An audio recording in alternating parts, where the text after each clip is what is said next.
গেরুয়া ঝড়ের আভাস মিলতে গঙ্গারামপুরে বাস স্ট্যান্ড সংলগ্ন তৃণমূলের দলীয় কার্যালয় দখল করল বিজেপি। সোমবার বিকেলে গঙ্গারামপুর বাস স্ট্যান্ডের 13 নম্বর ওয়ার্ডের বিতর্কিত তৃণমূলের দলীয় কার্যালয় দখল করে বিজেপির সমর্থকেরা।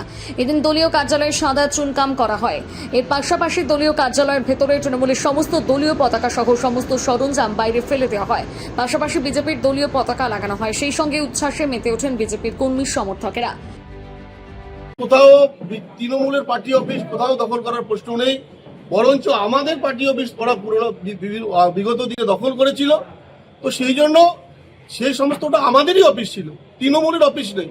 সাময়িক তারা ক্ষমতার থেকে এসব ব্যবহার করেছিল, সেগুলো হয়তো তারা এখন তাদের অফিস তারা ফিরে নিচ্ছে, পুনরুদ্ধার করার কথা বলছে। নিজেদের অফিস ফিরে নিচ্ছে। তৃণমূলের অফিস আমরা দখল করতে চাই। গঙ্গারামপুর থেকে বিশেষ প্রতিবেদন, নিউজ টুডে।